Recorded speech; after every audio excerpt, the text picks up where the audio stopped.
Yeah, how did I first get involved with Transformers? Well, I'd been story editing G.I. Joe with Steve Gerber, sort of for Steve Gerber. And Sunbow came to me and said, "Hey, we need an associate producer and story editor and writer. You want a job?" And I was like, "Oh, great, I'll take a job." And they said, "Well, we want you to move over to Transformers." And I'd really enjoyed GI Joe. I mean, I spent most of my time trying to promote Flint, and so I went over to Transformers, and their mandate at the time was to make Transformers more adult. Their competition was a thing called GoBots, which was much younger, and they wanted the stories to be a little bit older. And most of the work I'd done on G.I. Joe had been sort of so vicious that they decided I could help them do that. And so just kind of dug right in. I mean, it was with Jay Bacall, and I remember getting kind of a briefing from Joe Bacall and Tom Griffin, Joe and Tom, and on what they wanted, and just kind of got into it. It's funny. Transformers is kind of a science fiction show, I guess, in the broadest sense of the term. I mean, it's not really science in the sense that I don't think we really believe there are going to be robots turning. Well, there probably will be robots turning into cars, but that'll be because of the Transformers, not because there's any good scientific reason to have them. But I guess in the broadest sense, it is a science fiction show, and it was certainly a show that caused us to think a lot about robots and science fiction and science fiction. My grandfather was the originator of Buck Rogers back in the late 20s, and so it had always sort of been hovering around in my life, robots and weird devices and gadgets. And I think what's funny about Transformers is I remember before we're ever working on the show, I remember going out to Japantown and getting this this F-15 that folded into a robot. It was a little tiny thing, and then a Corvette that folded into a robot. I thought those things were just magical. And this was probably 2 years before I actually worked on Transformers. And then I remember doing the show, thinking back to when I was a kid, I got one of those Corgi James Bond Aston Martins. And that was the single coolest object I'd ever owned in my life. And I remember working on the show and kind of thinking about it in terms of that. It's the 2 and 8-year-old, all these characters that frankly got to be pretty identical. I mean, if you could remember the difference between, Starscream, Blitzwing, and Ashtray, and, the 10 other, planes, that took some doing. I mean, we had these model sheets on the wall to remind us who the characters were. And we had all sorts of, sort of mnemonics and heuristics for remembering it. But you could hardly do that. But the fundamental coolness was I remember just what it felt like to play with that James Bond toy, and I think that's probably the biggest influence in Transformers. One of the interesting things that happened, and I think it's culturally kind of an interesting thing that happened at that time, was it was very very interesting time in media because there were a lot of different forces in motion. And that was that cable TV was coming on, syndication was huge. The whole boom of toy shows really came out of the deregulation of the broadcasting industry in the 80s. So if you like Transformers, you can thank Ronald Reagan. So for what that's worth, but there were a lot of it was when cable was just coming in and CDs. I remember while I was working on Transformers, the day I walked into Tower Records and they moved all the vinyl out and all the CDs came in. The world was really changing. There was that year kind of it was probably I don't know, like 82 or 83, where all of a sudden you'd start seeing, you looked around and you started seeing cool gadgets all over the place.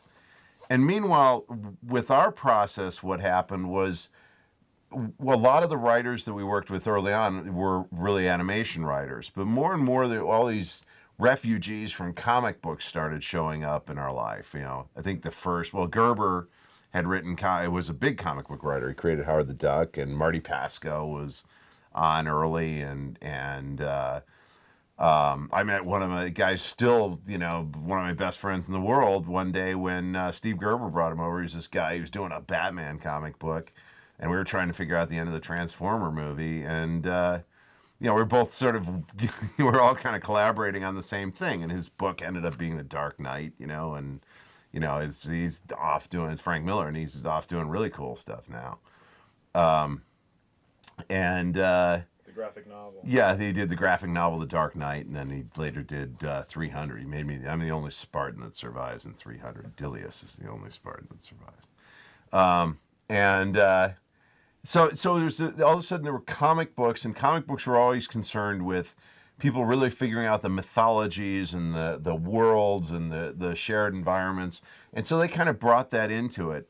I was doing a lot of work with TSR at the time, designing role-playing games and things like that. So we brought some of the world building and the kind of the logic and character generation and all that came drifting over from role-playing games, which were another new thing. Computer games were just popping up. So it was this really fertile time of a bunch of different mediums crashing into each other. And I think all of it shows up in the shows.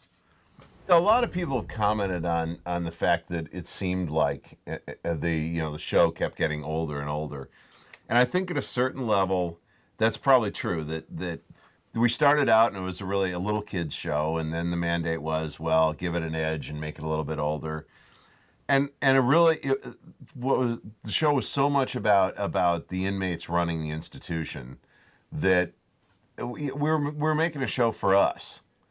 And so when there were things that really interested us, we followed them. When there were characters we liked, we'd use them, other than, of course, featured toys. And we sort of, there wasn't a lot of, it was the most creative freedom that, certainly I've ever encountered over an extended period of time, because your ultimate employers really only cared about one thing, and that was they wanted to sell toys. And they didn't care what the story was. They didn't care who the characters did. They just wanted to see their toy and have it look good. And that's so unobtrusive, that we were able to just go off and have fun. But yeah, I think the show grew and evolved and aged with our experiences with it. And there was no attempt to. I mean, there was nobody in the room saying, "Are kids gonna understand this?" And it might have been to the detriment of the show. The third season certainly was very controversial at the time. It's one of those things that I think is remembered very fondly, and people rediscover it, especially as adults, and like it better than they remember to, because it's just kind of deeper and more modern. The Transformer movie, my main role was probably making the Transformer movies, just kind of making a lot of trouble. Somewhere from on high came news that we were making a Transformer movie. And what was funny about it was it was never treated like, oh, this is a movie. This is somehow different than everything else. I mean, of course it was, and we knew that, and it got a different amount of focus than, like, say, an episode. But it was like the Transformer movie kind of came along, and by the time I got there, there'd already been a draft from Ron Friedman, who was kind of contracted to write the first draft, and he always got screen credit. He had a contract that said that, because it's animation, it's not Writers Guild. And he came along and had a draft, and he was just a warehouse of amazing visuals and wild ideas and all that. But since it was going to be a movie and they had to get all the characters in and all that, it was a long process writing the Transformer movie. And the first part of the process was one of the biggest misfires of my career, and that was. Jay Bacall came out one week, and I don't remember specifically for the Transformer movie or whether he was just coming out in general to work on the show, because you have to remember the show was going on at the same time. And Jay and I got this brilliant idea for what to do with the movie, and nobody really felt it was structured or anything. So we holed up for a week, and we wrote what we thought was the best screenplay anybody had ever written for any reason. It's called The Secret of Cybertron. And we were really proud and excited, and of course nobody shared our enthusiasm for it. And Joe and Tom basically, circular filed it. But what was funny about it, but not totally, it kind of kept coming back, but in these mutant forms. I'd love to find a copy, and somewhere in my closet I've got to have a copy of that script. I don't think Jay has one. I think everybody pretty much burned their copies. But it kept sort of creeping back in there and crept into really the miniseries that starts the third season, the Five Faces of Darkness, had a lot of that stuff. And it was, what came out of that exercise was really the whole, mythology kind of behind the Transformers, because we really hadn't spent a lot of time doing what you'd call a Bible or a backstory. We hadn't really, we knew these things came from Cybertron and there was some big war and there were Autobots and Decepticons and done. It just wasn't, wasn't the process then to really think too deeply about it. And I think, yeah, and then the next thing I remember, so we kind of stumbled through a few drafts. And, I was like throwing a tantrum for a long time after the thing. But Joe and Tom put up with it. And we stumbled through a few drafts. And I remember going out in the summer. It had to be the summer of '85. Going out to Manhattan and being there for weeks on end, staying at the Grand Hyatt. And I had a great time. It was like the only time in my life I've really lived in New York. And we were just kind of holed up. And I'm writing scripts on a Mac. And, Carol Weitzman was getting me nicotine gum, And I just, and I just remember, I had a lot of friends in New York, and it was just it was a really fun period, and that was when the bulk of it. I mean, that's probably when drafts, 15 through 427 were written, and then there were a lot of other things that came in, and and as it went into board, it was constantly rewritten and reshuffled. But I remember the New York period. I remember sort of getting there with, pretty good idea what the movie was going to be, and leaving with something that was what the movie ended up being. And as I said, there was a lot of stuff earlier from Ron Friedman. Nelson would add a whole lot of stuff later on, but we kind of knew what our platform was after the summer I spent in New York. The voice actors were great, and it's really hard to pick out one that you were most impressed with. I mean, guys like Frank Welker. I mean, Frank Welker's a genius. When we worked on the movie, I mean, the real Orson Welles shows up, and this was the last week of his life, and you're sitting in a studio, and here's like the guy, Citizen Kane, is in the room with us, and we had a guy who was really, really cool in the movie. It was Robert Stack, and when I was a kid, and I was my mother would let me do whatever I wanted to do. I'd stay up and watch The Untouchables. And all of a sudden, I'm sitting in a recording studio, and here's the real Robert Stack. And what's funny about Robert Stack is he was unbelievably humble. He just said, I'm kind of nervous about this. I've never really done this kind of voiceover before. And yet he went on to do Unsolved Mysteries after that, and was the most haunting, creepiest voice ever, and he was great. Leonard Nimoy, was there, and I remember Judd Nelson showing up. He was like, that was when he was like one of the Brat Pack guys, and that was he talked about the Miami Dolphins a lot, and I didn't want to get in an argument with him. I really disliked them. I'm from Chicago, and they like ruined the Bears on undefeated season, and frankly, I want them to die. Along with Dan Marino. But anyway, that's a digression.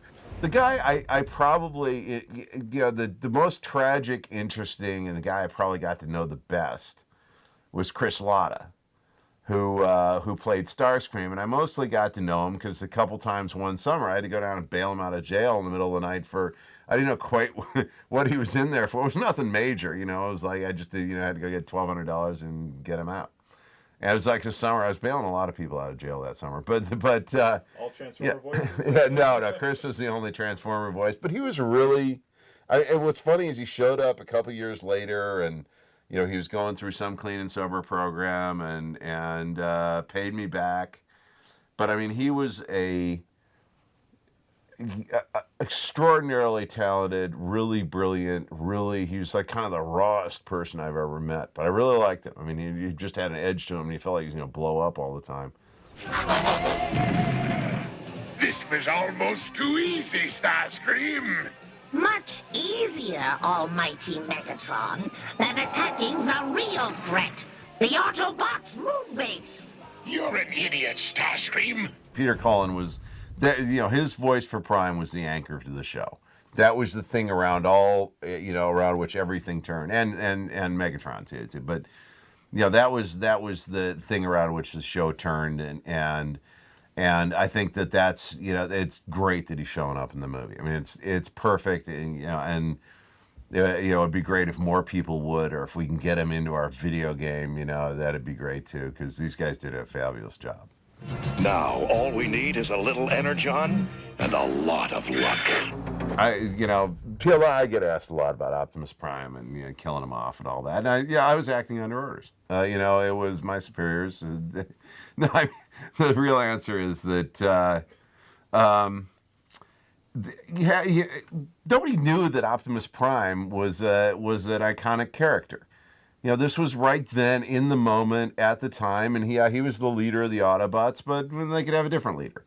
We just viewed him as and that's what I was really into following football. And I viewed him, well, he's the quarterback right now, and there'll be a different quarterback next month. And I just sort of viewed Optimus Prime that way. And so when the order came down that he was discontinued for '86 or whatever the year was, and they were bringing in a new leader for the Autobots, that seemed perfectly natural to us.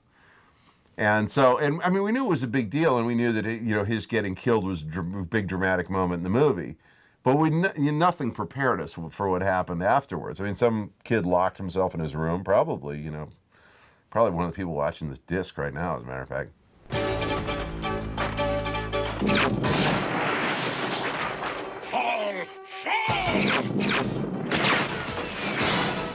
We knew it was a big dramatic moment. I thought of it as being, when I was a kid, I went one of the first movies that my family took me to was the Alamo, the old Davy Crockett Alamo.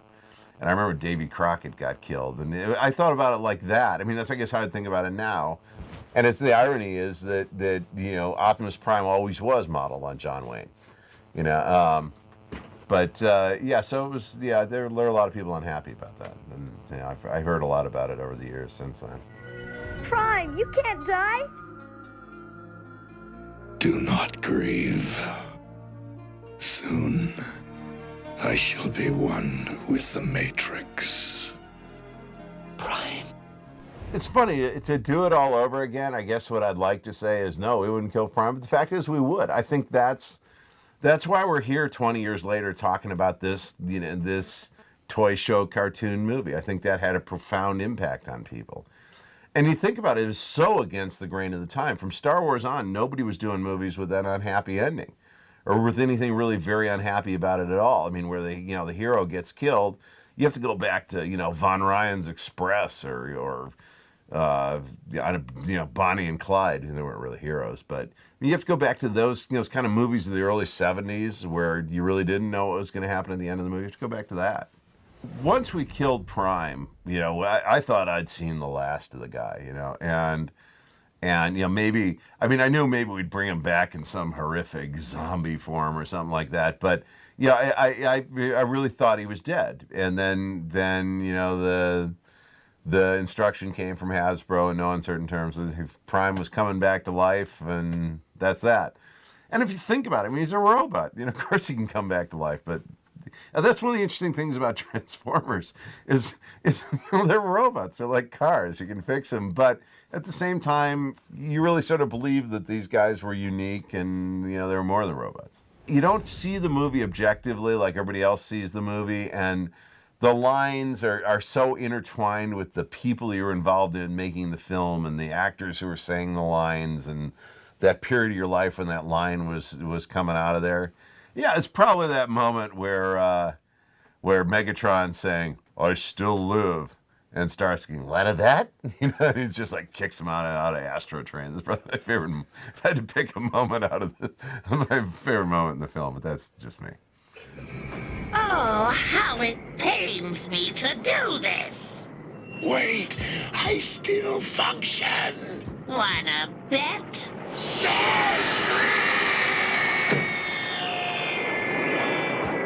It's interesting to think that, this movie, which, when it came out originally, it's not like it, detonated the box office or anything.